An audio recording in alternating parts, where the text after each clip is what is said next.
Now, bringing you the very best in New Hampshire-based local music on IPMNation.com and 100.1 The Planet, this is Local Outbreak.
Culling season from the band Vauli, if I'm saying that correctly. And we've got the guys here. Welcome, gentlemen. Howdy. What's going on? So let's start in the corner here. Tell us who you are and what you do in the band.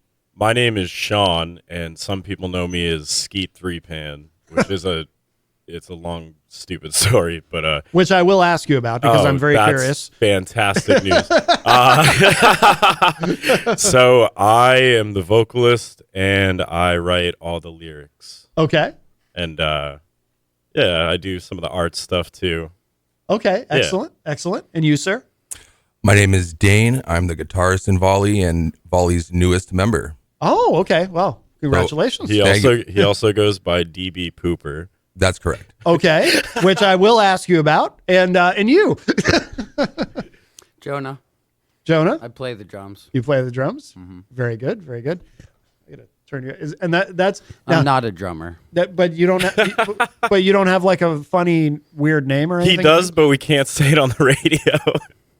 Oh, gotcha. Jonah, Fee, Fi, Fafona, Bona. Something like that, yeah. No. Something like that. All right. So let me ask, Sean, what's your weird name again? Your nickname?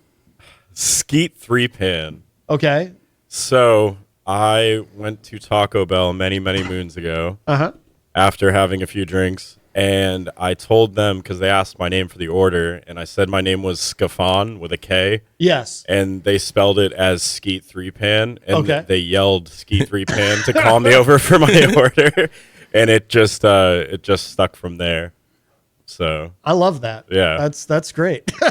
Oh, also, side note. So Cody isn't here. He is the bassist, and he puts that bag there, but he is at work. So I wanted to clarify that. Oh, okay. Yeah, and his name is Han Blow. So okay. Yeah. All right, and where'd your funny name came from? What was it? Or is that a story you can tell on the air? Well, it's easy because first off, the name is DB Pooper. Yes. Don't forget, and it was given to me by these gentlemen. So okay. Oh, okay. But it's an honorary name, so I'll take it with pride. Okay. How long have you been in the band? You said you're new. I want to say since like a Halloween. Okay. Oh, very like maybe like a couple weeks before Halloween. Yeah, okay. our first show with him was Halloween. He had maybe 3 practices with us prior to, and he just picked it up like that immediately. Yeah. So, oh, very good. yeah. How long has the band existed? Technically since Summer 21. summer 2021. Yeah. okay, so it's been a while. Yeah, so we started the band, it was just Jonah and I. And we were in the room of my old apartment.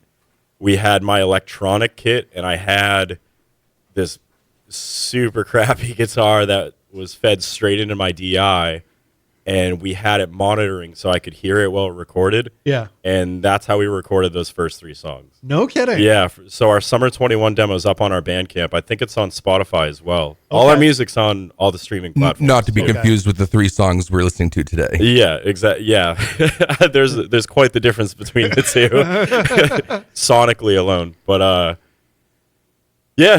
we just kept going and recording and doing music and having fun, and we eventually reined in our old guitarist Josh. So we originally brought him in, I believe, on bass, and then I was going to play bass, he was going to play guitar, and Jonah would play drums.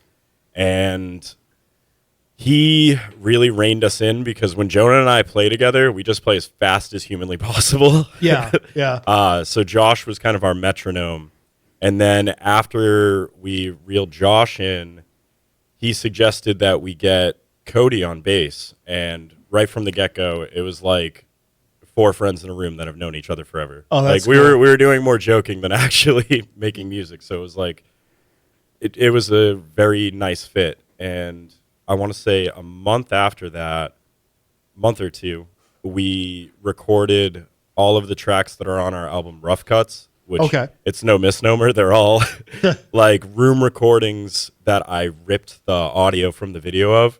So they're not. Wow. Yeah. I bootleg all of our music. That's very punk rock. It really is. So Jonah actually had this huge cassette deck, because we put all our music on cassette. Yeah. Like we hand did it. And wow. Yeah, that's a whole thing. But Jonah and I were using his cassette deck, because mine, I just have like the little single cassette one you'd bring to like a college lecture in the 90s. Yeah. So it's not the best. And we tried his, and for it to record it, I forget exactly what it's called, but it'll take like speed dubbing. Speed dubbing, yes. So his has speed dubbing, so it'll take like a 2-minute song, and it'll record it faster. Like it plays the tape at a higher speed while it's recording. Yeah? Yeah. So, but when it does that, you can actually turn the volume on and listen, and it sounds like the Chipmunks. It's amazing. Yeah. Yeah. But Vauli and the Chipmunks. Yeah. I've heard of that, speed dubbing, but do you lose quality when you do it that way, or does anything? I would imagine. Yeah, I would definitely imagine so, but we weren't exactly. There wasn't much quality to lose. Yeah, exactly. So Jonah had an idea a while back that we would take, like, because I record to cassette from a line out on my computer directly into the cassette player. Okay. Yeah, so it's it's a little janky, but he had the idea of doing that and then just continuing to record from cassette to cassette to cassette, so it just loses more and more quality. Okay. Until it's just like jarbled air. Yeah. Right. So we do want there to be some quality to our music where it's like you can listen to it. Right, but of course. we don't need super ritzy recordings in like a $3,000 per hour room. We want it to sound as true as it can. Yeah. Because we're not those type of people. We didn't pull up in a limousine. Right. Right. Well, and you don't need a super expensive studio to catch authenticity either. You know what I mean? Right. I think that's kind of the biggest thing. Yeah. Well, we'll take one though. Well, yeah. If Someone has a free one. It would be rude to not accept. We're good guests. Yeah. There you go. There you go. If the opportunity presents itself, sure. Why wouldn't you? Yeah. So with the cassettes, so do you sell the cassettes at shows? Or? Yeah, so I think we only have 3 left. Wow, no kidding. Yeah, so darn near every person that we've sold a cassette to has followed it up by saying, I have no way to play this. Right. Yeah. And almost all the people who didn't buy cassettes said, I have no way to play this. Right. But I think the 2 people we've given cassettes to actually had cassette players, and we're like, oh, you can just okay. take it. Okay. You're not going to use it as a paperweight. Yeah. It also works great as a tchotchke. Yeah. you go. It's a phenomenal tchotchke. Yeah. So I found a briefcase on the side of the road. There was a moving sale in this like ritzy neighborhood, and they had a briefcase. They had a huge table of free stuff, and I opened the briefcase up. There was like 70 blank cassettes in it. Wow. All wrapped. No kidding. And I was like, well, I guess I'm starting a label. And I never started a label, but I put our, I think 2 albums, EPs, whatever you want to call them, on cassette. Or 3, actually. Yeah. So 3 of our releases are on cassette. Okay. We got rid of all of them. But we recorded them in my room from my computer to the tape deck. Yeah. Made all the album art, made all the album sleeves. Like, Careful, so, we might get demand now. You might have to make some more. No, Yeah. absolutely not. No, it's interesting to me because I remember it was probably 7 or 8 years ago, maybe. I was on bandcamp.com and I'm looking around, I'm looking for bands in the area and see who's out there. And I noticed somebody, I don't remember who it was, the first one I noticed, but I noticed somebody was selling cassette tapes. And I was like, huh? Did I just time travel? And then I looked around, I'm looking at others and I'm like, oh, it's not just them. This is a thing now. This is actually happening. People are doing this. I was like, oh, that's pretty cool. It is super cool. Like I'm happy to see it because the more formats we have to listen to, the better. Like, sure, you can get like a FLAC recording, listen to it on the nicest sound system you have via your computer, what have you. I still love the emotion behind the music that was recorded onto cassette. Mm-hmm. You know, not to discredit the stuff that's overproduced, if you will. But it's just, it feels more authentic. I know what you mean. Yeah. It's kind of almost how like vinyl had like a resurgence lately, and you know, now cassettes. And I bought my son like a whole bunch of CDs and a boombox for Christmas. And he's 10 and you know, he didn't grow up with CDs, but he's listening to his room and he pops them in and listens to the tracks and he's really liking it. So it's cool to see that. Yeah. Yeah. Well, ultimately, you know, people don't know that the quality. I mean, I think vinyl sounds better than anything, right? Yes. Nothing beats the warmth of vinyl. Great. The vinyl sounds better than a CD, and a CD sounds better than a WAV file, and a WAV file sounds better than an MP3, and so on. You know, but I think a lot of people just don't realize that. Yeah. You know, but And they all sound better than a tape. well, I don't know, because with a tape you'll get. I mean, I guess with a cassette you get some of that warmth that you get with vinyl, right? Yeah. But you might get some hiss too.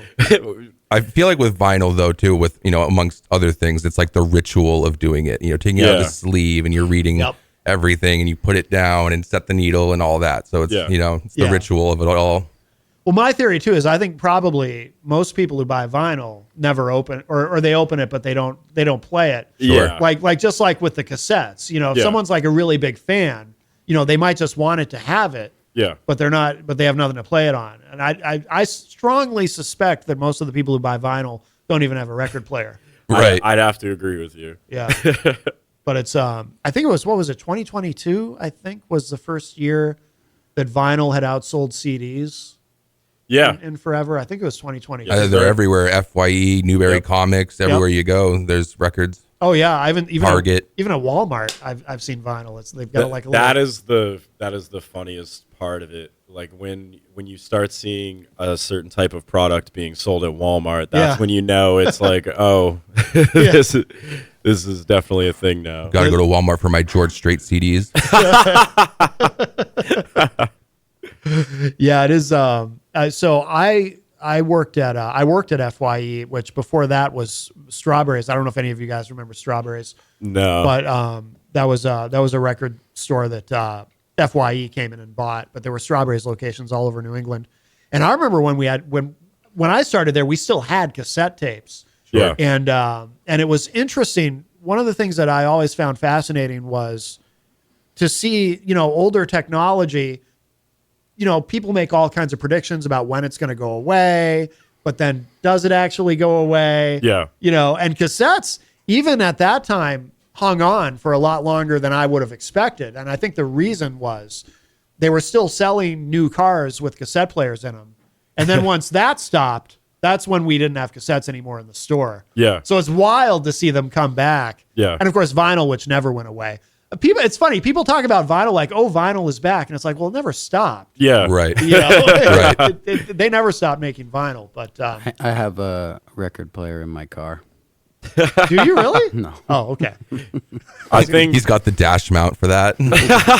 So I was going to say, I think if you buy a Tesla, you can actually get it with a record player in it. Like, I'm not even kidding. Oh man. Elon thinks Have of you ever everything. seen the flexi discs? No, I don't think I have. So it's basically like plastic, the thickness of a soda bottle, like a 2 liter of soda. Yeah. And I guess they used to give them out in boxes of cereal, but I got one from one of my favorite bands. They all do it all DIY, and I bought this record. I've never seen a flexi disc before in my life, and it's just like a sheet of plastic. It's so thin. And I pulled it out. I'm like, did these guys like pull a fast one on me? Is this a joke? And I put it on. It actually plays, and I looked it up. So flexi discs are like very low quality. The quality is terrible, but they're definitely a novelty because it is cool to see this thing and be like, I can play music off of that. No kidding. Yeah, I definitely recommend looking at. And you looking them up, can just play it on a record player? yeah, you can play it on a record player, and they're like, I was looking into how much it costs to get a run of them. It's not worth it. There's more labor involved than you would imagine for that tiny little piece of plastic, but Yeah. Because there's probably like one place in the entire country that does it. Or yeah, something, right? there's not a high demand for flexi discs for a reason. Yeah. It'll get a new meaning to lo-fi. Yeah.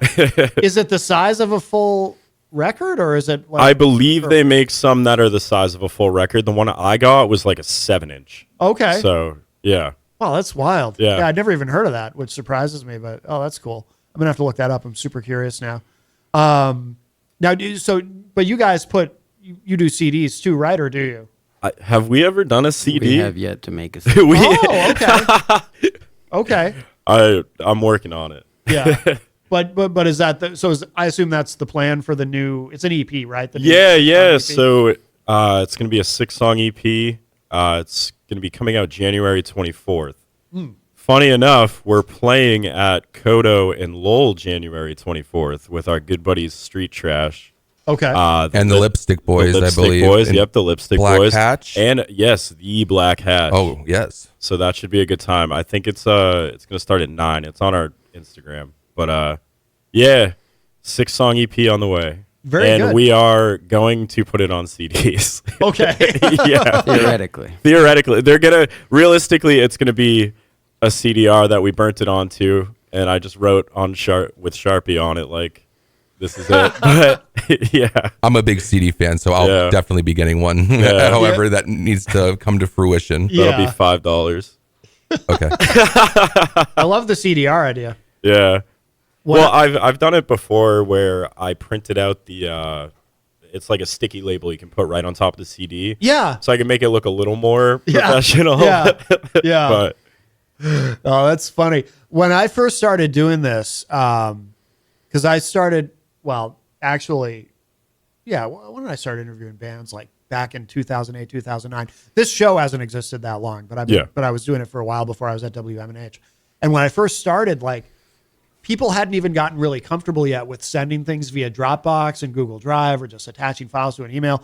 And occasionally, like, guests would show up. The move was they'd have a CD that they burned with the music on it that they wanted to play, and they'd write on it with a Sharpie. And then it wouldn't even be in a case. Yeah. They would hand it to me. They'd put the CD on their finger and be like, here you go. I've heard you tell this more Yeah. for sure. That drives me crazy. And that would happen all the time. Well, if you have kids too, like, with like any like Xbox or PlayStation disc, like if it's not in the machine, that's the last time it'll be in the machine. Right. It'll never work again. Right. Yeah. So Good luck. it's nice to have technology to, we actually have a CD player here, but the only one who ever, I don't know if you guys know Rob Azevedo. He hosts a show here called Granite State of Mind, and he uses it, but he's the only one. I've never even used a CD player. That's sick. But the technology is wonderful to have. So where did you guys record? So the new EP, the 6 songs, and did you record it the same way you've recorded everything else, or no? So we actually we bucked up and started paying for studio time instead of just recording it with a crappy camera in the garage. Yeah. So we recorded it with our good buddy Axel. He helped us bang it out. It took Axel. I only know one Axel around here. Axel Bagley. Yeah, the very same. The very same. Yeah. Right. Yeah. He's a great guy. Yeah, he is. I told him several times he's an absolute wizard. Yeah. No, he is. We love Axel. Yeah. So if he's listening, shout out to Axel. For sure. Or more specifically, Pacifico. He'll know what I mean. Pacifico. Yeah. So it took us about 7 or 8 hours to bang it all out. We did the drums all in one night. Then we did guitar and bass the next night. Then we did vocals. Okay. So it was. I'm still getting over being tired from all of that. Yeah. Because that was the week before Christmas is when we really started hammering it down. So it was a busy time to be doing that.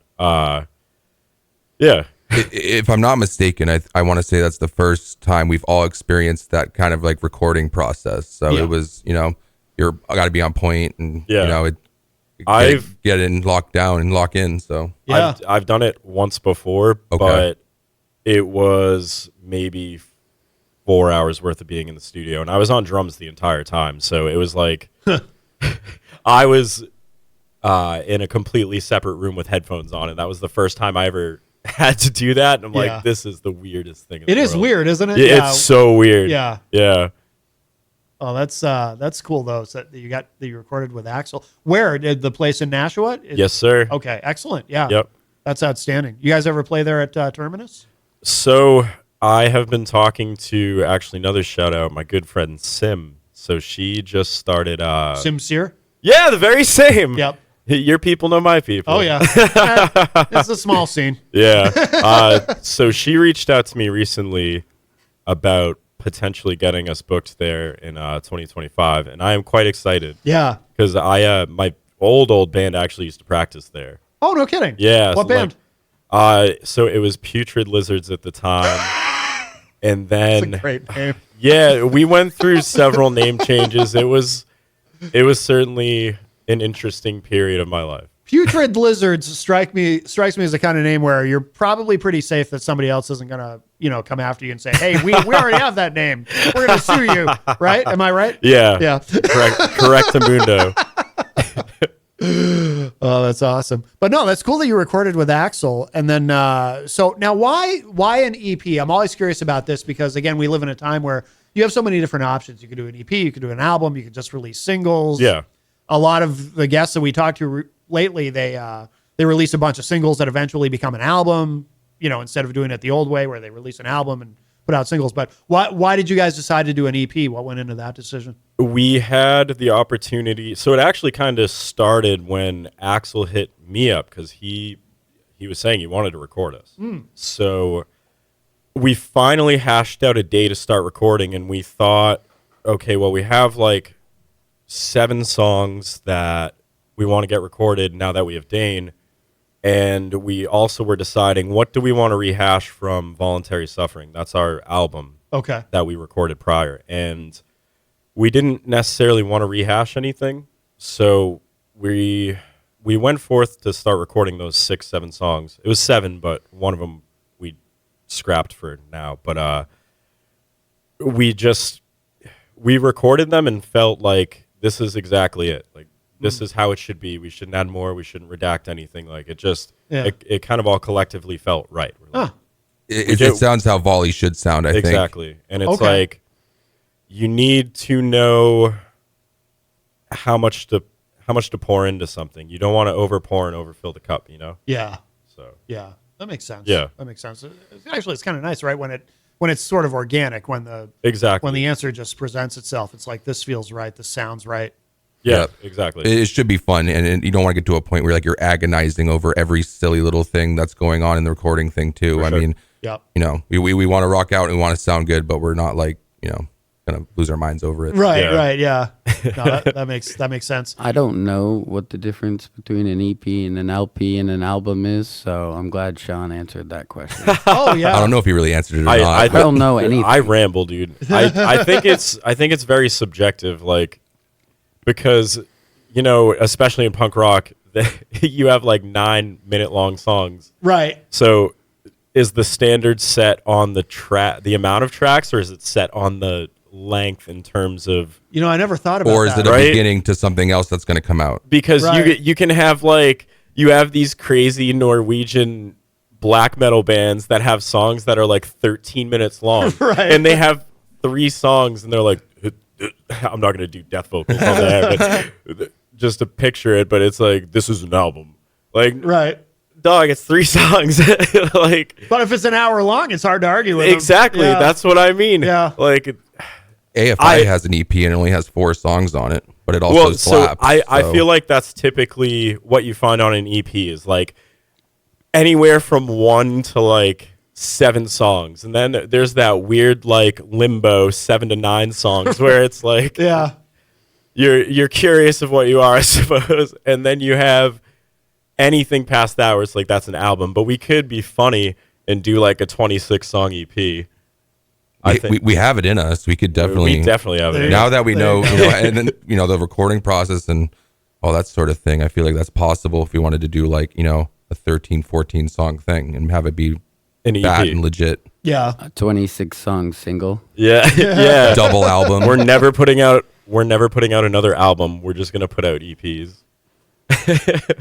Do you guys? How many songs do you guys have? It sounds like you guys have a lot of songs, right? Jeez, I don't know. I never really thought about it. Maybe Roughly, it gotta be in the 20s. yeah, somewhere in the 20s, Yeah, like, quite a few. and that's involving like the half-written ones, the ones that we've played 1,000 Works in times. progress, Yeah, stuff like that. Yeah. Yeah. Covers of bands no one's ever heard, so we just call it our song. yeah. We That's we're a good thing about doing We're obscure like covers. Yeah, we're like we need to learn covers so that when we're at shows, people will at least recognize something. Right. That was Right. our logic behind it. And then we're like, let's cover the like lowercase B-sides from every band that Right. like the 4 of us dig and rarities no only. one knows. Yeah. I mean, well, people know Nirvana, but they don't know Tourette's by Nirvana because we cover that. Right. Yeah. When I first got in the band, I thought Floyd the Barber was a song that they wrote. Oh, really? That Yeah. Vauli wrote instead of Nirvana. I was like, wow, you guys have great songs. And they're Yeah. like, thanks, we didn't write it. Yeah. That's awesome. That's awesome. I was in a band that we did a Kiss cover called Hate, and like only the most diehard Kiss fan would know about that song. It's Yeah. like from their most obscure It album. doesn't sound like a Kiss song. Right. It doesn't. Yeah. And but we would play it, and you know, we never told anybody. You know, and nobody knew. Like nobody ever came up to us and said, "Wow, I can't believe you're covering. That's like the most obscure Kiss song ever." Like literally nobody ever said it to us. Yeah. And we just we just put it in the set because we liked it. And, yeah, it's funny how that can work out. What do you guys do for covers? So we got, Misfits, Nirvana, yeah, we have old hardcore. Tourette's by Nirvana, Floyd the Barber by Nirvana. We do Molly's Lips, which is a cover of the Vaselines that Nirvana did. Oh, That's a double cover. yeah. We were working. Oh, Paper Planes by MIA. No kidding. Yeah, that one. That's kind of cool. It's a goofy one that we do. It's a crowd favorite for Yeah. sure. What do you do about the gunfire? Does everybody clap their hands or something? So I'm glad you know the song. Yeah. So for the gunfire, Jonah just hits the snare, and I do like weird little woodly woos with my voice. Yeah.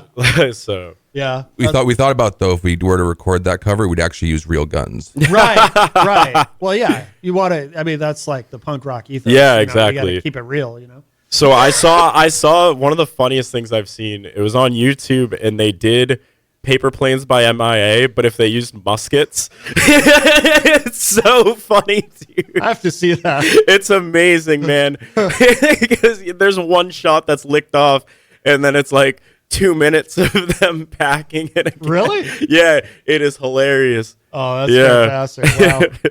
That's great. That's great. Whose idea was that to do that? Was Oh, dude, I have no idea. Yeah. It's someone on the internet graced us with its presence. Yeah. So that's awesome. That's awesome. Oh, so where does the name come from? Vauli, am I saying it right? yeah. So I was listening to a podcast about, I think it was World War One, and because I listen to like random podcasts every day when I'm working. Yeah. And they were talking about the method of attack of volley. And Jonah and I were jamming at the time, and that word just resonated with me and stuck in my head. So I told him I wanted to try to use that name, and he's like, I definitely dig it. We have to spell it differently, though. Okay. That's why it's spelled the way it is. And like, we've gotten the funniest pronunciations. I'm glad in the email you asked me like phonetically, how do you say that? Yeah. Because most people call us Vauli. And I get it. That's what I thought. Or Valley, like Valley Girl. Yeah. But I didn't know. Yeah, like I saw that and I was wondering, like, is it the name of a place or I didn't know. The only other thing I found online is some like Italian muffler I manufacturer. saw that. Yeah, they make like custom exhaust for your like it's for like Alfa bikes. Romeo or whatever. Yeah. So do people you said people mispronounce it. Does anybody ever spell it wrong, like on a poster or something, or online? No, we haven't encountered that yet. That's so the main reason is most of the flyers I make. So I guess I lucked out with that. But the flyers that I didn't make, we haven't had it spelled incorrectly yet. That's good. Because there's more communication that happens online and like with our Instagram right there. Yeah. So it's like, I would hope you wouldn't spell it wrong, man. 5 letters isn't too hard. Yeah, but Right. if someone was like doing speech to text, it'd just be like volley, like a volleyball. We actually we were joking about for our merch making volleyballs. So That's a good idea. Yeah. That's a good idea. I like that. Why not? Now, so Sean, you write all the lyrics? I do, yes. Is there like a theme, or does it vary? It varies. I kind of just write what I'm feeling. Yeah. I don't necessarily fixate on a topic. Like I don't give myself a topic to write about when I'm writing. I'll see like a word on the wall or something in the newspaper, something on the TV, just one word, and it lights a fire into my butt, and I just start writing. Yeah. More often than not, I write the lyrics before we write the music, so to speak. Yeah. But we'll have, for instance, Dane will start playing a riff, and I'll be like, I'll either start writing something, or in my giant folder of half-written songs, I'm like, I think this will fit perfectly. Yeah. And I have because I have massive ADHD, so like I literally have like 1,000 notes in my like lyric folder. I've seen him scroll through it. He has a lot in the chamber. Yeah. He's got a lot to say, which is Yeah. cool, Yeah. you know? Yeah. But we typically it's more, I suppose there's a darker vibe to our songs and whatnot. I wouldn't necessarily call myself a misanthrope, but I would say they're a little misanthropic. Right. But it's very cathartic for me to write lyrics and then yell those lyrics with my best friends. No doubt. Yeah. It's like there are bad things that are happening in the world, but we're having a ball. However, I'm cognitive of the fact that there's bad things going on, so maybe I'll tell some people. He stole the chorus of FTPM from me. Yes, I did. okay. Yeah. Yeah, Jonah, That's my only contribution. his only lyrical contribution. Okay. Yeah. Okay. I'm curious about the ADHD. Does that, and there's a specific reason I'm asking, but does that help you? Like, do you feel that, that helps you in terms of writing and creativity? Is it an advantage somehow? Yes and no. It's like it's a very black and white yes and no. It's either, it depends on like, there's so many factors, like what I ate during the day, how my mood is going and whatnot. But I'm either a hurricane of just starting things and not finishing them, like back to back to back. I'll start sweeping the floor and then get distracted and do something else. Yeah. Or I like hyper fixate on it. I lock in on it and just, it's more often than not, it throws a stick in the spokes. Okay. The reason I was curious is, I don't know if you know Dr. Kevin Ross Emery. I don't think so. He's from Nashua. And I've done a lot of work with him over the years. I'm on his podcast sometimes, and he's been on the show a lot. And I know him really well. But he's done a lot of work in the area of ADD and ADHD. And he's written some books. One of the books is called Managing the Gift. Yeah. And in it, he talks about how it can actually be an advantage if you play it right, and how, a lot of creative people, have ADHD, and a lot of very successful entrepreneurs, and there's a spectrum and so forth. But yeah, he talks about how a lot of musicians, that it can, again, if you use it to your advantage, it can help you with your creativity and coming up with concepts and then expanding on them. And I think if anything musically that it's helped with, it's playing the drums. Really? Because I am always tapping on stuff like nonstop ever since I was a little kid. Yeah. I'm the same. I'm not a drummer. I'm a bass player, but I'm constantly tapping. When I first started playing drums, that's how I would like write most of my drumming and learn and practice was like in class, I would be stomping my foot, tapping my right hand, tapping my left hand, and visualizing the kit. And really? Yeah. Which did not help. It almost made it more enticing to tap on everything. And my classmates weren't too stoked on that, as you can imagine. I bet your teachers loved you. No, they hated me, dude. Oh, wow. Well, that's too bad. Because they should have been. It'd be nice if they were supportive. But teachers don't always know what to do. I had a tough time in school too. Yeah. Did you? Yeah. Well, for sure. Yeah, I was always getting in trouble and being a menace and causing a ruckus.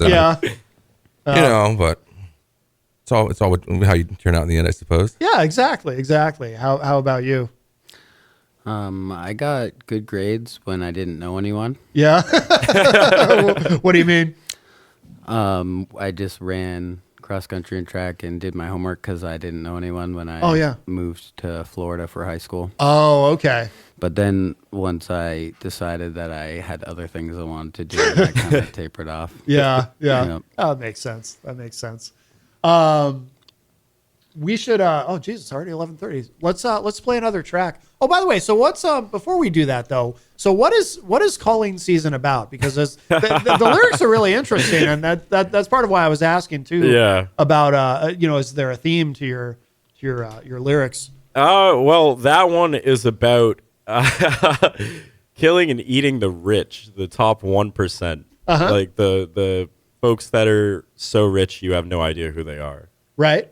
I approve. Yeah. I'm not of literally doing that. I just approve, but I approve of the concept. Yeah. In Minecraft. Right. No, it's metaphorical. I'm not of course saying like, hey, go do this, dog. But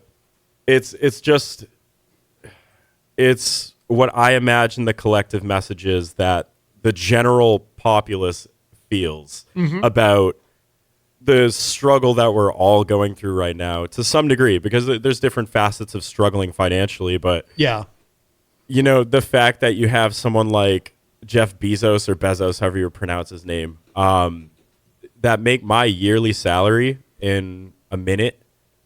Like I feel like you have enough, buddy. Right. Like, I'm all for folks winning the medal, but come on. Yeah. You know what I mean? And that concentration of wealth, it becomes more and more concentrated all the time. Yes, exactly. Like fewer and fewer people control more and more of the wealth. Exactly. Are you registered to vote, Sean? No. Well, you should be. Yes, I am. I actually voted for Dane. Oh, that's nice. You wrote him in, or it what? would have been nicer if he won. I don't remember what I was running for. I was going to say, were you on the ballot or was it a regular? No, I put him on the ballot. Oh, very good. Yeah. That's very sweet of you. Yeah. There's something that's very New Hampshire Yeah. to do that. That's a very New Hampshire I thing think Cody ran for sheriff, I want to say. I voted for Cody for sheriff. Me too. I voted for Cody. Oh, very nice. I would have if I'd known. I think he'd make a great sheriff. So he said he said if he became the sheriff, he would make everybody in the entire state a deputy.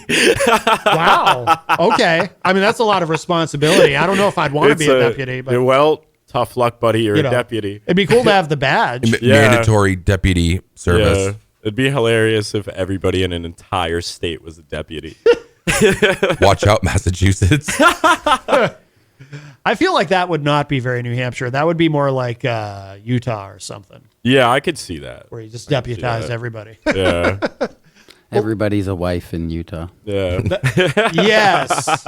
More wives per capita. There you go. That might be a lyrical idea. You could do something with that. Well, let's play this track, Static. Anything we should know about this before we play it? If you come see us when we're playing this live and you don't yell along to the part that you'll know what to yell along to once you hear it, I'm going to be pretty sad. Okay. All right. Fair enough. Check it out. This is Static. The band is Vauli, and they're here with us live in studio.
That is Static. The band is Vauli here with us. My name is Sean, and I'm a robot. Oh. My voice sounds like a flanger right now, but Axel is assuring me that I'm not going to sound like a robot. I will, in fact, sound like a human being because I am a human being that is not, in fact, a robot. It's true. He is not a robot. Thank you for leaving that in, Axel. I love you. Yeah, You can turn it off You can cut for it sure. out. Yeah. Well, that's all right. We got this far. Yeah, that's true. I totally forgot that there was something else there. That makes two of us. Yeah. Well, at least it was radio friendly. Yeah, thank goodness. Absolutely. We have to do that to make the song 2 minutes. Yeah. To leave in Oh, stuff yeah. at the Yeah. end. That's right. Smart. That's smart. No, when I listened to it, I was like, oh, I got to remember this something at the end, and then of course I forgot. But no, I like that track though. It's very, very catchy. Thank you. And I like the. Do you want to tell? You were telling off air. Do you want to? Yeah, repeat yeah. that on the air. What you were talking about? Yeah, so I wrote that on guitar like 4 years ago, give or take. And this was when I was playing guitar a lot. Yeah. I broke my wrist a few years later. Like once Vauli started really picking up, I broke. I'm so sorry. That's all right. We're on a delay. I caught it. Okay. We're on an 8-second delay. Jesus Christ. So when the naughty punk rockers come in and Reel it in, Turbo. Yeah, sorry. no, I caught it. No worries. You want to hear So- me say something bad? No. So I broke my wrist. Yes. And I was unable to play that song anymore because there's a solo part that it's very difficult to do. And we kept trying and trying and trying. So at one point we were just playing the last two measures of it after it does the little solo-y part. Yeah. And we wound up messing around at practice, and I was yelling along to what the solo would have been that I was doing. Yeah. And to do that, just so we could keep time, I was going ba-da-da-da-da-da. And when we recorded it, I was doing that in the background, and Axel said, "That sounds pretty sick." Yeah. Next practice, I texted them. I'm like, we need to at least try this. Like, hear me out. Let's try it. And we did it. We all just looked at each other and we're like, oh, that's it. Yeah. So now we have that part where we all yell the solo instead.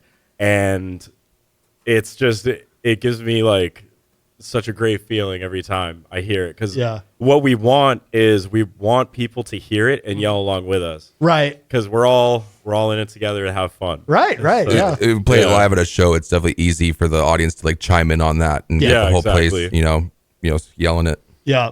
No, that's very cool. Are you guys playing out a lot? We have been playing more and more, yeah. So we have a show January 24th at Kodo and Lowell. We're playing the 27th that's January. Yeah. We're playing the 27th of January at O'Brien's in Boston. Oh, nice. We're setting up a show in February at the Keep in Lowell, so we're super stoked for that. We have been playing out quite a bit. Excellent. This will be our second trip to O'Brien's. We just played with Already Dead and Dave Strong a couple weeks ago. Oh my God, that's awesome. Yeah, big shout out to both of them. We love absolutely. We love Dave's been on the show a couple. Dave's amazing. I love Dave Strong, and we had Already Dead on. I don't know, maybe 6 months ago. Yeah. They're fantastic. They're awesome. They're such funny guys. Like after the show is finished, we sat and joked with them for like 30 minutes. Yeah, it was great. Yeah, and they have some pretty sophisticated themes to their lyrics. Absolutely. Yeah, no, I love those guys. That's great. Do you guys have is there anybody in the scene you kind of, because it happens organically, anybody that you kind of team up with? Are there any other bands that you play a lot of shows with? So Street Trash, they're our buddies. We play with them pretty frequently. A lot of the shows that we've played have been with them from either them reaching out to us with an opportunity or us reaching out to them and saying like, hey, we want to play with you guys again. Yeah. And every time we play together, it's so much fun. It feels very organic, because we basically just laugh the entire time. Yeah. When we're not playing music, we're messing with each other. Yeah. Oh, that's cool. That's very cool. Street Trash rules for sure. I don't think. We haven't had them. Have we, Jenny? Oh, she's busy doing something. Not that I can think of. Yeah. It becomes a blur. I've been doing this a long time. It's like sometimes we'll have somebody and it's like, oh, I'm looking forward to meeting them. And it's like, oh, I've already met them, but I don't realize it until they're here. You know what I mean? Yeah, but no, but that's do you guys what about in the summertime? Do you plan to do a lot of shows in the summer? It seems like a lot of bands, that's when they're the busiest. So we are actually we're hoping for a busy summer, but we're also trying to formulate, it's towards the end of summer. We're going to try to go to Japan. Yeah. So Cody, again, big ups to Cody. I know you're listening. We love you, Cody. I'm at work. So Cody was in Japan for a few years, and he brought up the idea last year that we should go to Japan, and we're trying to save all our money from shows and like pile in our own personal funds too to try to go over there for like a week and just have a blast. It seems Cody has like connects with some venue owners over there when he was stationed in Japan. And the punk scene in Japan is really cool too. It's like they're stuck in the 80s punk scene still. It's still really raw and still really, kind of that original punk vibe over there. Yeah. No kidding. I had no idea. Yeah. So once the EP comes out, we're going to send it their way and get them primed. Oh, wow. Yeah, the punk scene in Japan is really, really big. No kidding. Yeah. If you are just joining us, we have Vauli here with us live in studio. Hi. When does the EP? I'm sure you said it, but I can't remember. When does the EP come out, or do you know yet? So it's going to be releasing January 24th. January 24th. Yes, okay. sir. Which is the same night as the Kodo Lowell show. Yes, gotcha. That is Kodo in Lowell. Hey, is that a new place, by the way, Kodo? Because all of a sudden I'm hearing about it, and I didn't know about it. I'm not certain that it's necessarily a new place. I think it's new that they've started hosting music. Okay. I could be very wrong, though. So I just discovered this place because it's the first I started hearing of it, too. So there's a location in Lowell, and then there's a location in Salem. Oh, okay. Yeah. I want to say Street Trash just played in Salem last night. Yeah, literally last night. Friday night they played at Salem Kodo. Oh, okay. I'm gonna have to learn about that because I got yesterday I got a text message from somebody wanting to know if I had a suggestion for a band to play a show at Kodo and Lowell, and I'm like, Kodo, that's new to me. Yeah. So no, that's cool though. I mean, we need more venues. We always need more venues. We absolutely need more venues. There aren't too many around this neck of the woods. Union Coffee in Milford is it has a special place in our heart. Really? Yeah. Yeah. Shout out Union Coffee for sure. And big ups to Drew. I love you. So, guys, where should people go online to keep up with everything that you're doing? Where's the best place to go? On Instagram, it's at Vauli666 because we're super edgy. On Facebook.com, that's www.facebook.com. I feel the need to clarify. I guess. Lord. So I believe it's also Vauli666.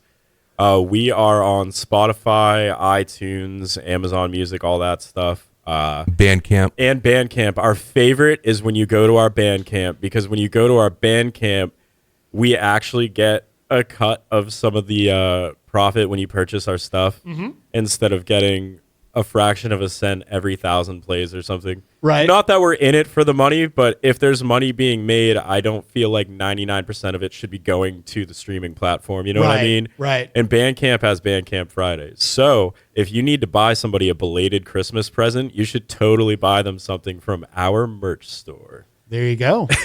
There you go. That's www.volley.bandcamp.com. Did somebody tell you guys that that's my pet peeve? The www. No, No, that's awesome though. It's a lot of people's pet peeves. That's why I did it. Dude, I've been upset about that for 20 years. Like literally 20 years ago, I was going, why do I still hear radio ads where when they give the website they say www? Why? I could have said worldwideweb.volley.bandcamp.com. Is that actually what that stands for? World Wide Web, yeah, dog. Yeah. Okay, Yeah. I heard. I had heard that. I just wasn't sure if someone was just trying to mess with me or not. It sounds too perfect. I swear to you, 20 years ago, I was complaining about it. Like, why do people still say that? It's a rightful gripe. There's no need to say it. What about HTTP // You forgot the semicolon. Well, I appreciate you guys coming in. This has been great. Thanks for having us. Absolutely, we will do it again in the future. All right, so we will end with this track. This is called Sleep. The band is Vauli. Again, guys, thank you so much. Thank you. Good night. Bye.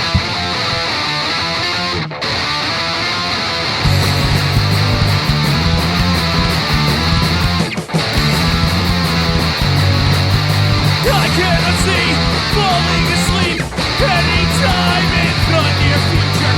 Social disease rewired me, figure of speech for anxiety. Lions they leap to peace on the sheep. Then I try to count before they are bloody. And in the dawn, my eyes have no shut.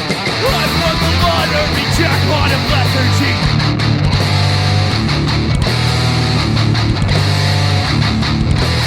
I feel like I'm running out of energy. I feel like I'm running out of hope. I feel like I'm running out of energy. I feel like I'm running out of hope.